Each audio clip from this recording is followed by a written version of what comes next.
The most reckless thing I have ever watched a person do in Death Valley, they did on purpose, twice.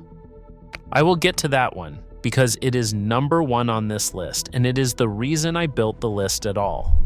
After enough summers out here, you stop counting the deaths and you start sorting them, not by how they ended, since they nearly all end the same way, but by the size of the warning each person had to step around to get there.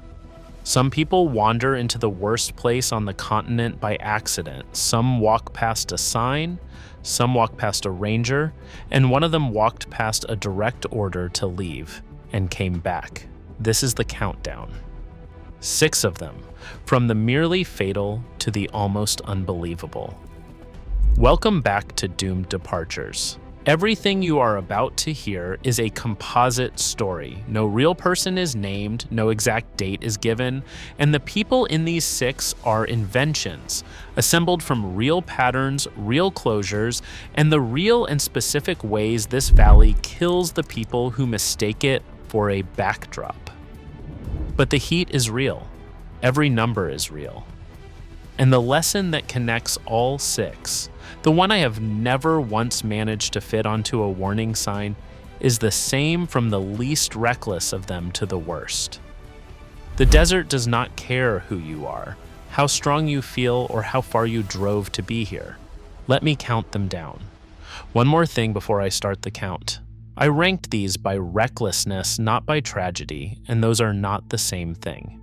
What you are about to hear are the 6 times I watched a grown adult, holding every piece of information they needed, choose the danger anyway.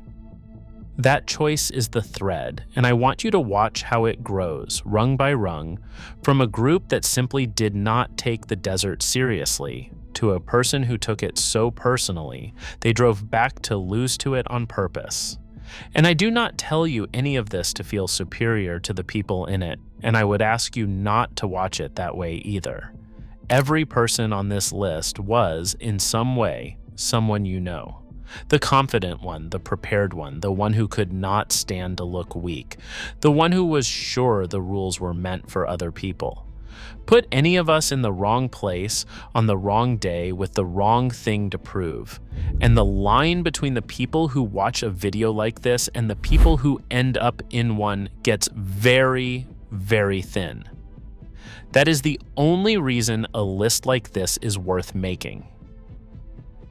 Number 6 is where almost every one of these begins, with the smallest and most dangerous word in the desert: just.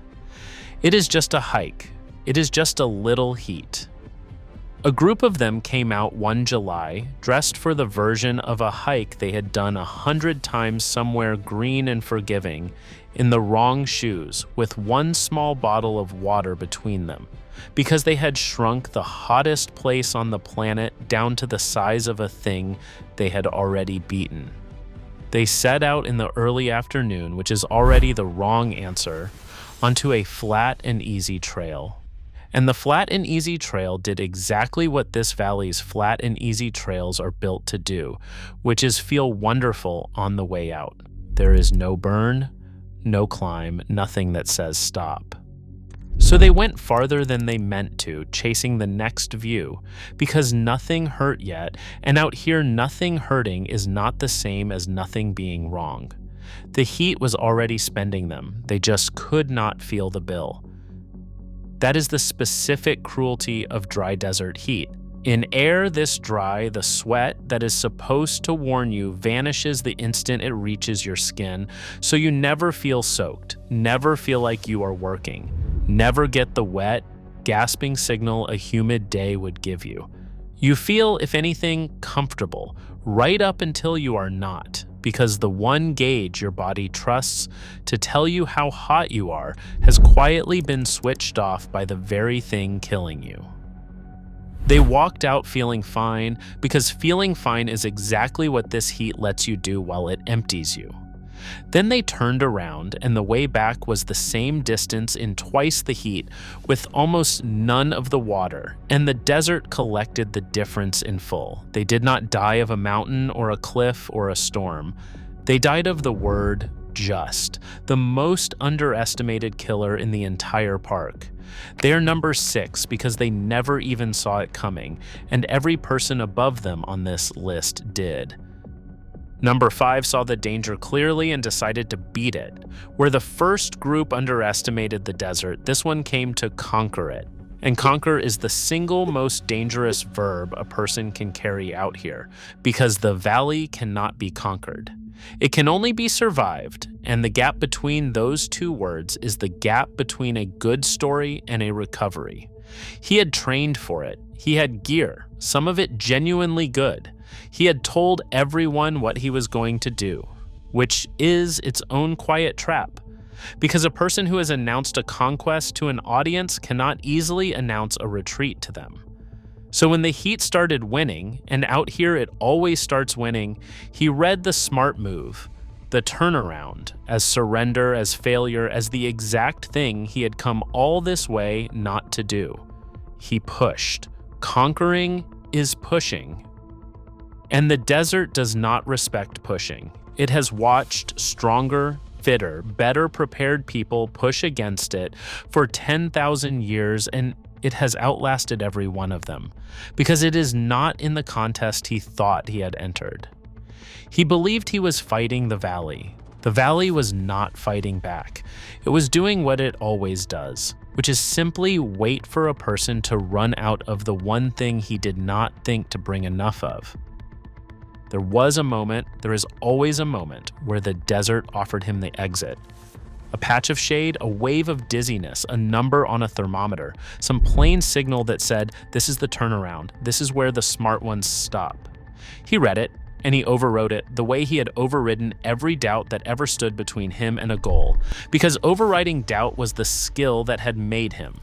He had no way of knowing that out here the doubt was not weakness.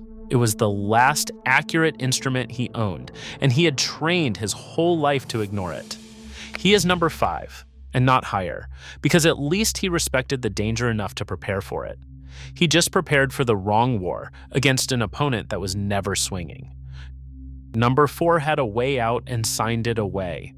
There is a system in this park, a permit, a closure, a set of rules that look like bureaucracy and are actually a memorial, because nearly every one of those rules was written in the aftermath of someone who did not have it. A group of them wanted the shot that everyone else was too sensible to get. The empty backcountry, the closed road, the part of the valley the crowds were kept out of. And the reason the crowds were kept out was the precise reason they wanted in.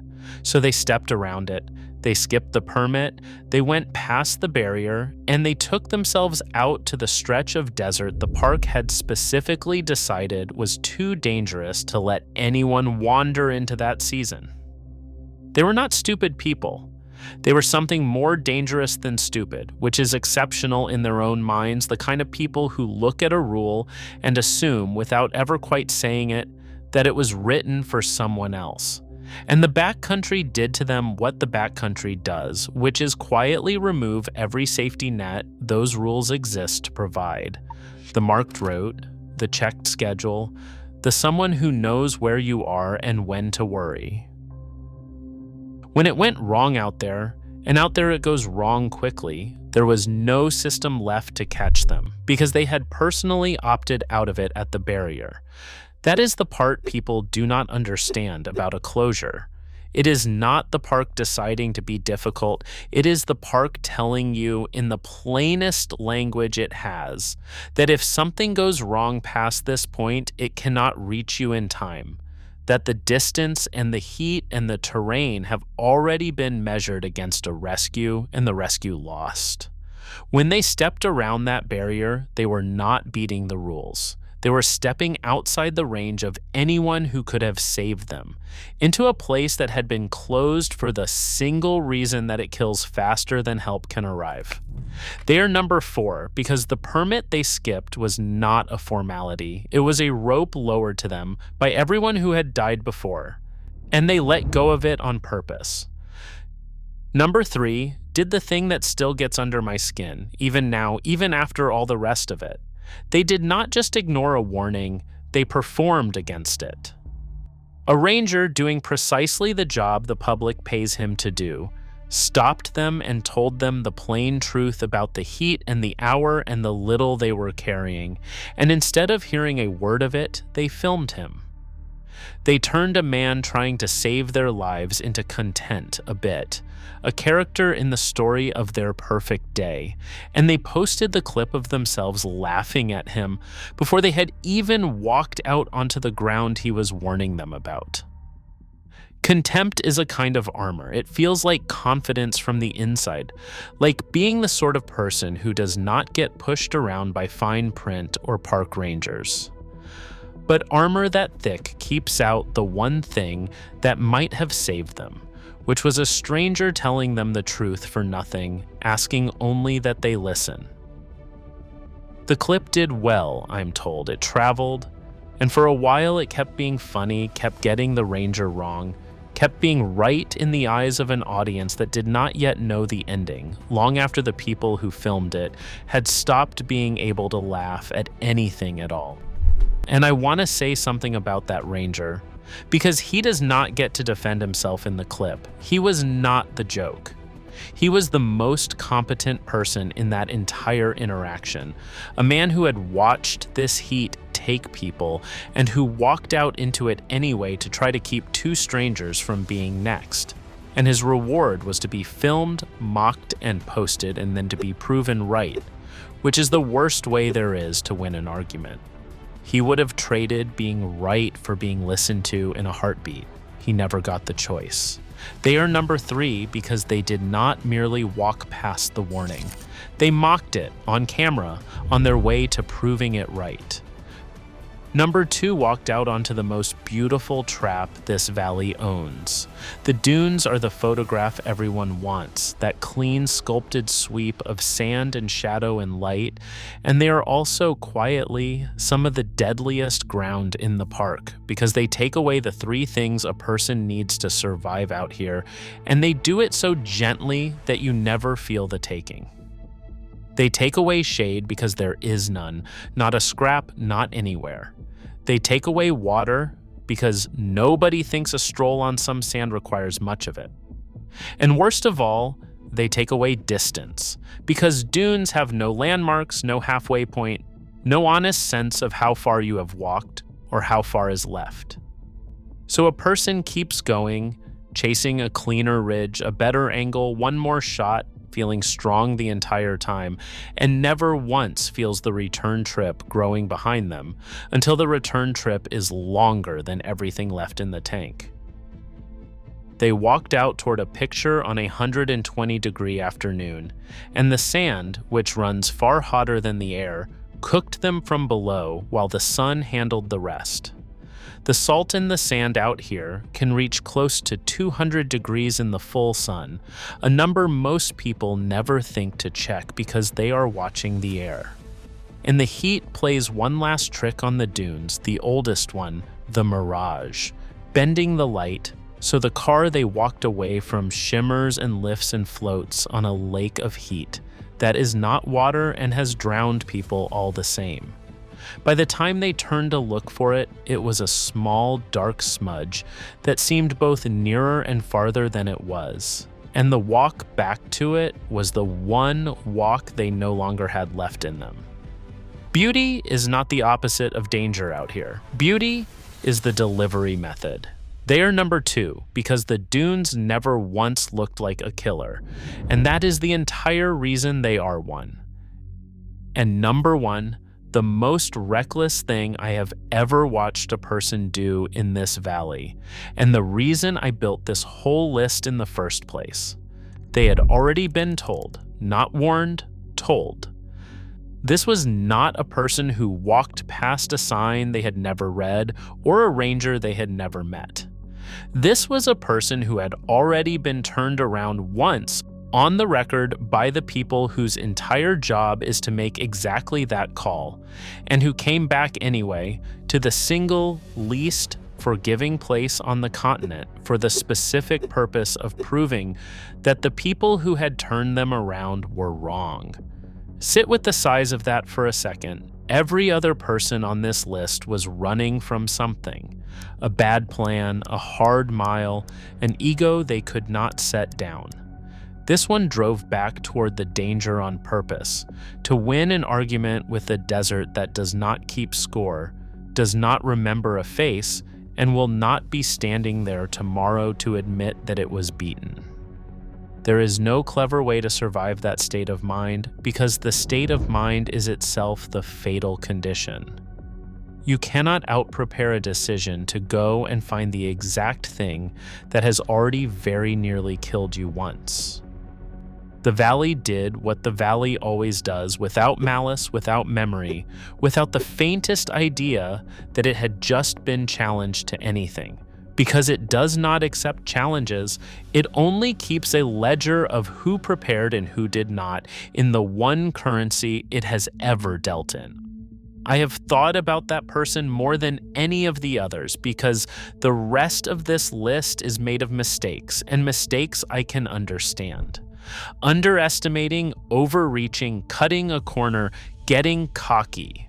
Those are human, and on a different day with a different roll of the dice, most of them might have walked out fine and never known how close they came. But this was not a mistake. This was a decision, made twice, in full possession of the facts, by a person who had been handed the one thing this desert almost never gives, which is a second chance, a turnaround, a way back out with their life still intact. And they used that gift to go back in. They are number one because they did not stumble into the worst place on the continent.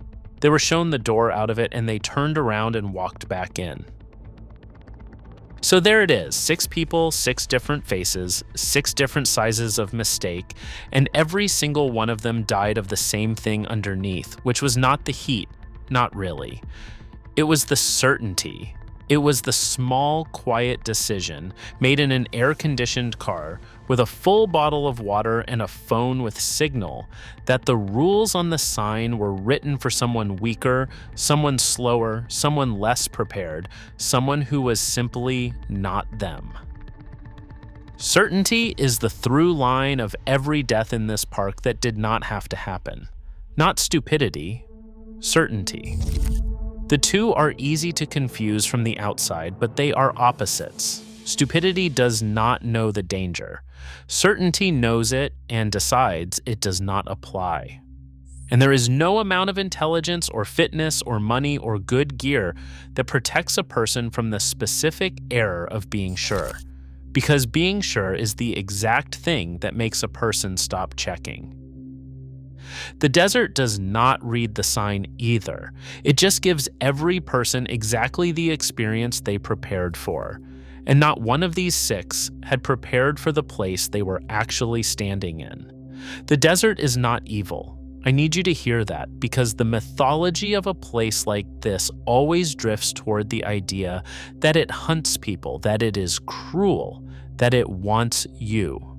It does not want anything. It is rock and salt and sun and distance, utterly indifferent. And that indifference is far more dangerous than any malice would be, because malice at least pays attention to you.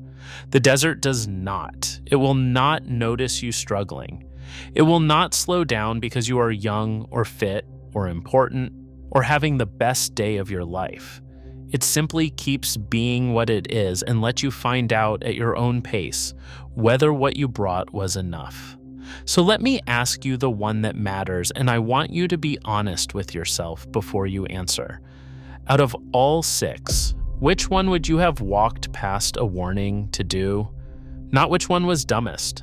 Which one on the right day, in the right mood, with the right thing to prove, could have been you? Tell me in the comments, because the honest answer is where it starts, and the honest answer is the beginning of never becoming number 7. If sitting with these 6 has made you a little more afraid of the heat, then that fear is the single most useful thing I could ever hand you. So do the small thing that passes it on. Like this video so it reaches the next person planning a summer trip to the hottest place on Earth. Subscribe, so you are here for the next one. Not for me, and not for a number on a screen. Do it so that one more person, somewhere, checks the ground and not just the air, packs water instead of a party, and reads the sign as if it were written for them because it was. Next time, we leave the dry heat behind for the cold water, where strength turns against a person even faster, and the fittest one on the boat is so often the first one the river takes. Until then, remember the thing all 6 of these people forgot. The desert does not make exceptions. It does not care how sure you are. And the sign at the trailhead was never written for someone else. It was written for you. This has been Doomed Departures. Stay safe, and we will see you on the next one.